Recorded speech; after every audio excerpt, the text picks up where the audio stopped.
നിൽക്കും കൂട്ടുകാരും വരുന്നേ, യേശുവിന്റെ ദൂതുകളേന്തി നിങ്ങൾക്കരികിൽ വരുന്നേ. ലിറ്റിൽ നിൽക്കും കൂട്ടുകാരും വരുന്നേ, യേശുവിന്റെ ദൂതുകളേന്തി നിങ്ങൾക്കരികിൽ വരുന്നേ.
അറിയില്ല ഡോക്ടർ, 2 ദിവസമായിട്ട് ആഹാരം ഒന്നും കഴിക്കുന്നില്ല. ആകെ ഒരു മന്ദത, ഒപ്പം വയറിളക്കവും ഛർദിയും.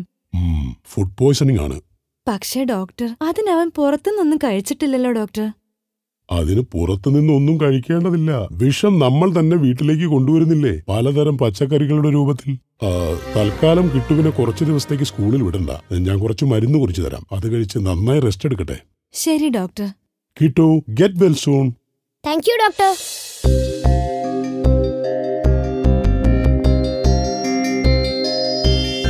കുറച്ച് ദിവസമായല്ലോ കിട്ടു സ്കൂളിലേക്ക് വന്നിട്ട്. എന്ത് പറ്റിയാവോ? ഇനി വല്ല ടൂറ് പോയിരിക്കായിരിക്കോ? അവൻ സുഖമില്ലാതെ കിടക്കുക, ഫുഡ് പോയ്സണിംഗ്. അത് നീ എങ്ങനെ അറിഞ്ഞു? അത് പിന്നെ എന്റെ അമ്മ അവന്റെ അമ്മയെ മാർക്കറ്റിൽ വെച്ച് കണ്ടിരുന്നു, അപ്പം പറഞ്ഞതാ. എന്നിട്ട് നീ ഇത് ഇപ്പോഴാണ് ഞങ്ങളോട് പറയുന്നേ? ഓ, അത് പിന്നെ ഞാനങ്ങ് മറന്നുപോയിന്നേ. നല്ല ആളാ നീ. നാളെ അവധിയല്ലേ, പള്ളിയിൽ പോകുന്ന വഴി നമുക്ക് അവരെ ഒന്ന് കേറി കാണാം.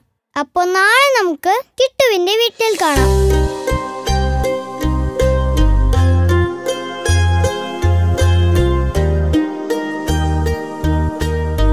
കിട്ടു, കിട്ടു, ആരുമില്ലേ ഇവിടെ? ആഹാ, നിങ്ങളോ? കേറി വാ മക്കളെ, അവൻ കിടക്കുവാ.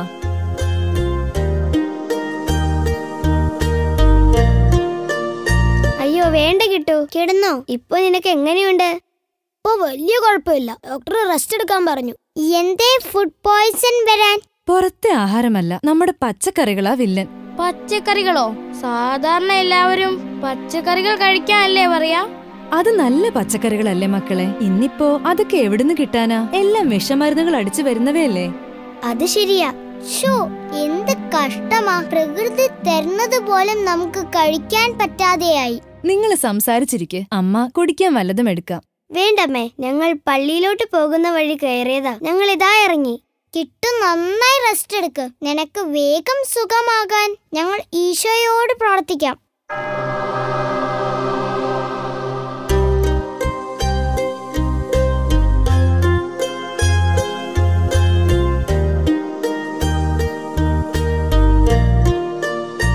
വീട്ടിലെ ഭക്ഷണം മാത്രം കഴിക്കുന്ന അവന്റെ അവസ്ഥ ഇതാണെങ്കിൽ, ബർഗറും പിസയും മാത്രം കഴിക്കുന്ന മറ്റുള്ളവരുടെ അവസ്ഥ എന്താകും?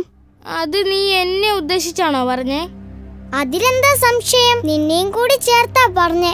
നിങ്ങള് പറഞ്ഞ കേട്ടാ ഇപ്പൊ ഒന്നും കഴിക്കാൻ പറ്റത്തില്ലല്ലോ. നീ പറഞ്ഞത് ശരിയാ തക്കുടു. നമ്മൾ മനുഷ്യർ തന്നെ എല്ലാം വിഷമാക്കിക്കൊണ്ടിരിക്കുകയാ.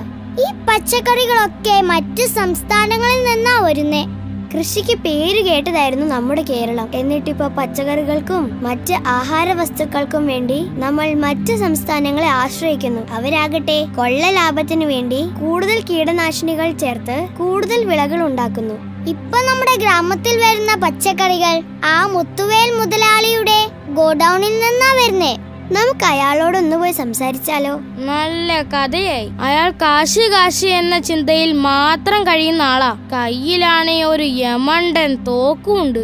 അയാളെ ഉപദേശിക്കാൻ ചെന്ന അയാള് വെടിവെച്ചിടും. തക്കുടു പറഞ്ഞത് ശരിയാ. കഴിഞ്ഞ മാസം പച്ചക്കറികൾക്ക് അമിതമായ മരുന്ന് ഉപയോഗിക്കുന്നു എന്ന് പറഞ്ഞ് അയാളുടെ ഗോഡൌണിന്റെ മുമ്പിൽ സമരം ചെയ്തതിന് നമ്മുടെ ഗാന്ധിയൻ ജോസഫ് അപ്പാപ്പനെ അയാൾ ഗുണ്ടകളെ വെച്ച് തല്ലി. കൈയൊടിഞ്ഞ അപ്പാപ്പൻ ഇപ്പൊ വീട്ടിലാ. ആളുകൾ അറിയുകയും ബഹുമാനിക്കുകയും ചെയ്യുന്ന ഗാന്ധിയന്റെ അവസ്ഥ അതാണെങ്കിൽ നമ്മുടെ കാര്യം പറയാനുണ്ടോ? പക്ഷെ ഇത് ഇങ്ങനെ വിട്ടാൽ എന്താകും നമ്മളെ പോലുള്ള കുട്ടികളുടെ അവസ്ഥ? നമുക്ക് ആ ഗാന്ധിയൻ ജോസഫ് അപ്പാപ്പനെ ഒന്ന് പോയി കണ്ടാലോ? കൈ ഒടിഞ്ഞു കിടക്കുന്ന പുള്ളിക്കാരൻ എന്ത് ചെയ്യാനാ? പൊന്നു പറഞ്ഞതുപോലെ നമുക്ക് പോയി കാണാം. എന്തെങ്കിലും വഴി കിട്ടിയാലോ? വാ, നമുക്കൊന്ന് പോകാൻ തക്കടോ. എന്നാ പിന്നെ പോവാ.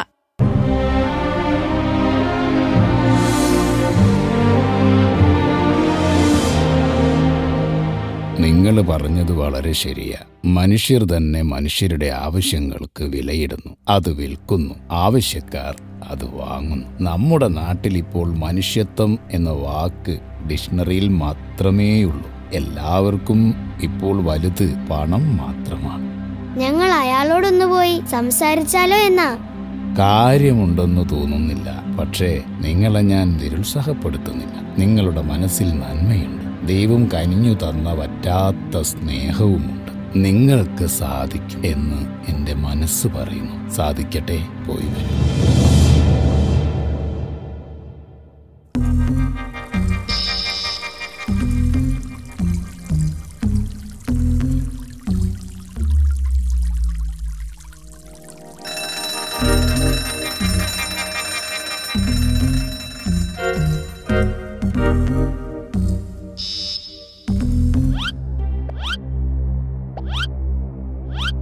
നീ ഇപ്പോഴാണ് വരുന്നത്?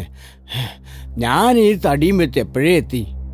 എന്തു പറയാനാ എന്റെ മത്തങ്ങ ചേട്ടാ, അവന്മാരുള്ള മരുന്നെല്ലാം തളിച്ചും ആകെ ഒരു തളർച്ച, ക്ഷീണം. ദേ നോക്കിക്കേ. പണ്ടൊക്കെ എന്റെ അപ്പൂപ്പന്മാരുടെ വാല് കാണണം. ഹോ, ഇങ്ങനെ ഒന്ന് വളച്ചു നോക്കിയാൽ മതി, ഒരൊറ്റ പൊട്ടല. ഇതിപ്പോ റബ്ബർ ബാൻഡ് പോലെയായി. എന്റെ അവസ്ഥ വ്യത്യസ്തമൊന്നുമല്ല. ഈ തടി കണ്ടില്ലേ? സത്യത്തിൽ എനിക്ക് ഇത്രയും തടിയൊന്നും ഇല്ലായിരുന്നു. മരുന്നടിച്ചതിന് ശേഷം ഞാൻ ഇങ്ങനെയായത്. അപ്പൊ ഞാനോ? എന്റെ പുറത്ത് വന്നിരുന്ന 5 ഈച്ച ഐസിയുലായത്. തേനീച്ചകളൊക്കെ എന്തോ മാരകമായ രോഗം ബാധിച്ച ആളെപ്പോലെയാ എന്നെ കാണുന്നത്. പിന്നെ ആകെ ആശ്വാസം എന്നെ വാങ്ങിക്കൊണ്ടു പോകുന്നവർ എന്നെ മഞ്ഞപ്പൊടിയും ഉപ്പും ഒക്കെ ചേർത്ത് കഴിക്കുമ്പോഴാ. ആ, എല്ലാം നമ്മുടെ വിധി. എന്താടാ ആപ്പിളെ നീ ഒന്നും മിണ്ടാതിരിക്കുന്നേ? ഞങ്ങളുടെ കൂട്ടത്തില് വിളവെടുപ്പുള്ള ആളല്ലേ നീ? എനിക്ക് അവൻ മിണ്ടാത്തത് എന്താന്ന് മനസ്സിലായി. എന്താ കാര്യം?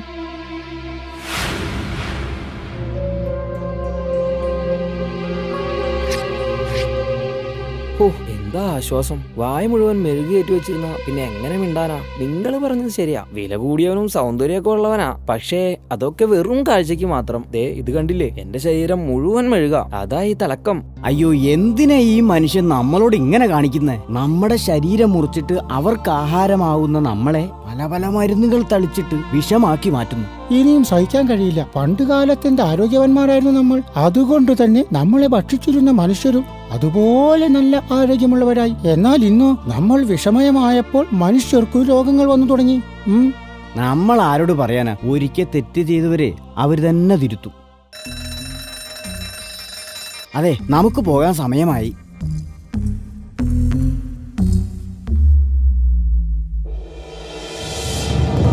അടുത്ത ആഴ്ചയല്ലേ, നമുക്ക് റെഡിയാക്കാം. പച്ചക്കറികളൊന്നും ഇല്ലാതാവില്ലെന്നേ. അതിനുള്ള മരുന്നൊക്കെ ഇവിടെയുണ്ട്. നിങ്ങൾ ധൈര്യമായിരിക്കേ. ഓക്കെ ഓക്കെ, ആ ശരി എന്നാ.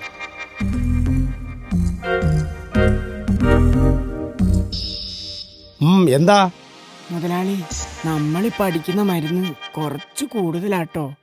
അതിന്? അല്ല, ഇങ്ങനെ പോയാലേ നമ്മളെ പച്ചക്കറികൾ കഴിക്കുന്ന ആളുകൾക്കൊക്കെ മാരകമായ അസുഖം പിടിപെടും. അതെ, ഇപ്പോൾ തന്നെ കുറച്ചുപേര് ആശുപത്രിയിലായി തുടങ്ങി. ഇനിയും ഇത് തുടർന്നാല്. ഞാൻ തനിക്ക് ശമ്പളം തരുന്നത് നാട്ടുകാരുടെ കാര്യം നോക്കാനല്ല, ഞാൻ പറയുന്നത് അതേപോലെ അനുസരിക്കാനാ. അല്ലാതെ എന്നെ ഉപദേശിക്കാൻ വന്നാലുണ്ടല്ലോ, ആര് ചത്താലും ജീവിച്ചാലും എനിക്കൊരു ചുക്കുമില്ല. പണം, അതാണ് മുഖ്യം. അതിന് ഇതൊക്കെയേ മാർഗമുള്ളൂ. താൻ വേഗം പോയി അടുത്ത ലോഡ് കയറ്റി വിടാൻ നോക്ക്.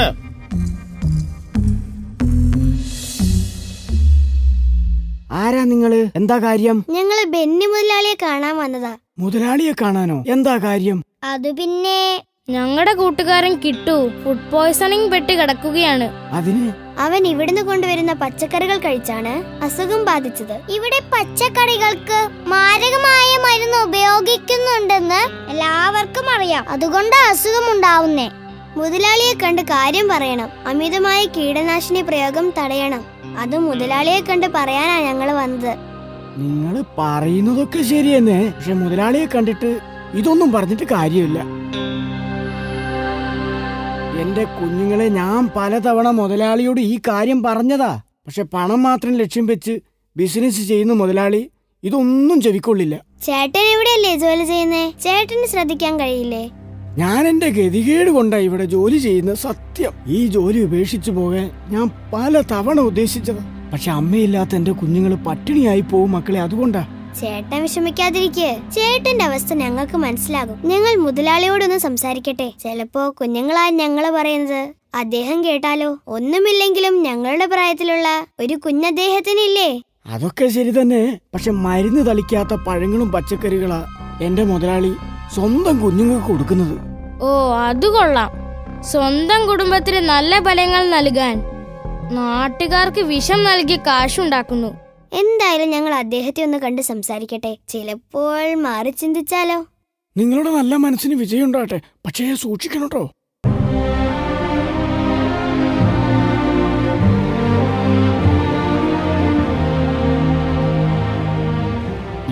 ആരാ നിങ്ങൾ?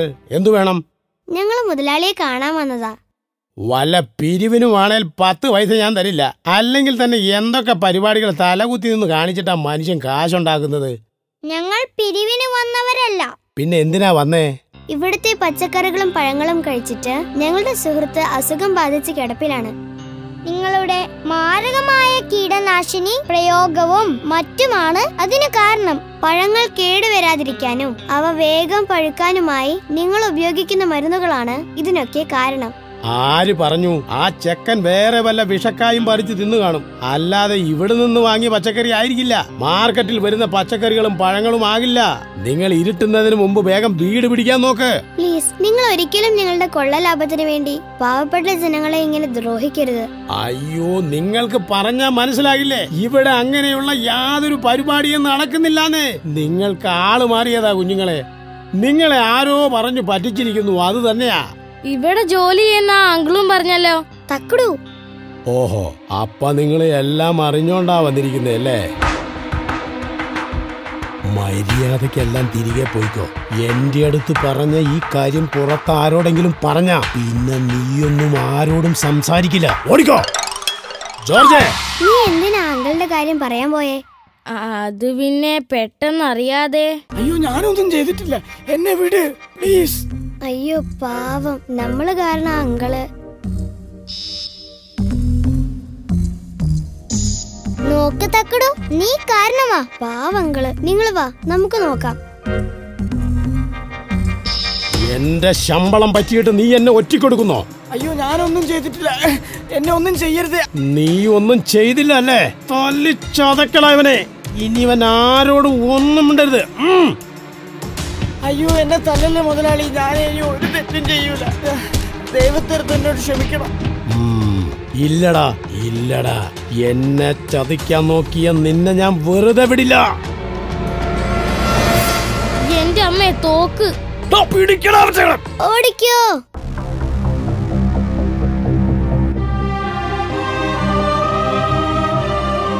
വയ്യ, എനിക്കിനി ഒരടി ഓടാൻ വയ്യ.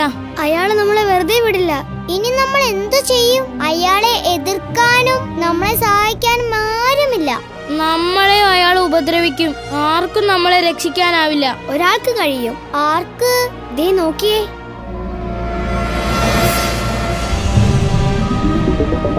ഉണ്ണീശോയെ ഞങ്ങളെ കാത്തോണേ. ഞങ്ങൾ കാരണം ഒരു പാവം മനുഷ്യൻ അപകടത്തിൽപ്പെട്ടു. നീ മാത്രമാണ് ഞങ്ങൾക്ക് ആശ്രയം.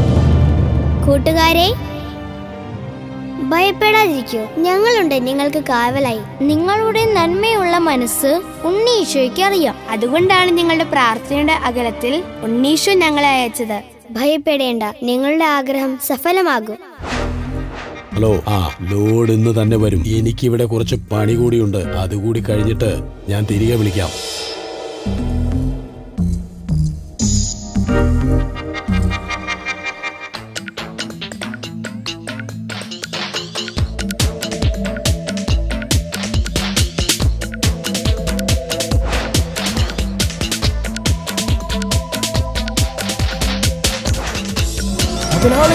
മുതലാളി, എന്താടാ മുതലാളി? ഓ, സദാസമയം തിന്നുന്ന വിചാരം മാത്രമേ ഉള്ളൂ. അതല്ല. അപ്പോ ഇനി എന്റെ ഊഴം.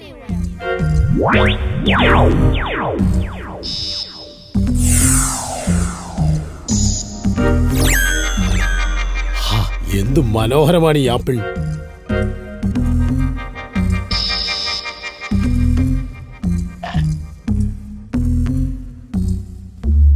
എന്ത് പറ്റി മുതലാളി?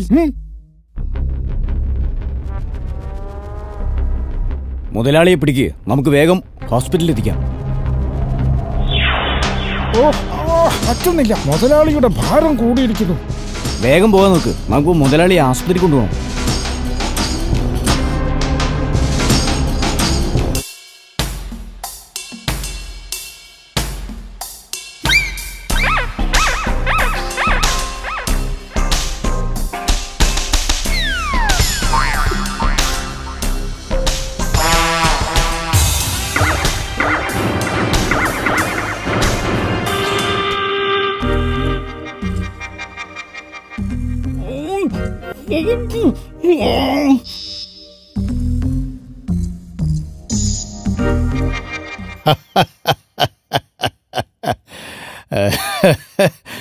വാളെടുത്തവൻ വാളാൽ. നീ വിതച്ചത് നീ തന്നെ കൊയ്യുന്നു ബെന്നി. നീ കഴിച്ചത് നിന്റെ അത്യാഗ്രഹത്താൽ മെഴുകും കീടനാശിനിയും തളിച്ച ആപ്പിളാണ്. അതിൻ്റെ ഫലമാണ് ഈ കുരുക്കൾ. അതിനൊരു ആശുപത്രിയിലും ചികിത്സയില്ല. ആർത്തിയോടെ നീ കൂട്ടിവെച്ച ഒരു കാശിനും നിന്റെ ഈ രോഗത്തിന് ശാന്തി നൽകാൻ കഴിയില്ല.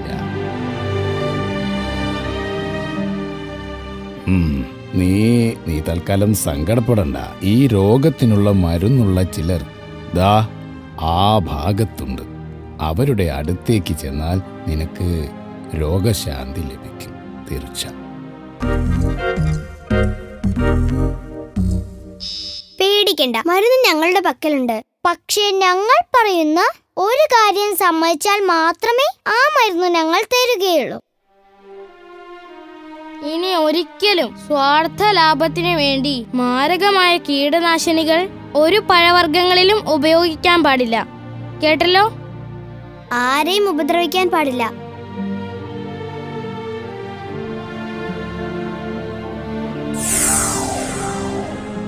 അത് കഴിച്ചോളൂ.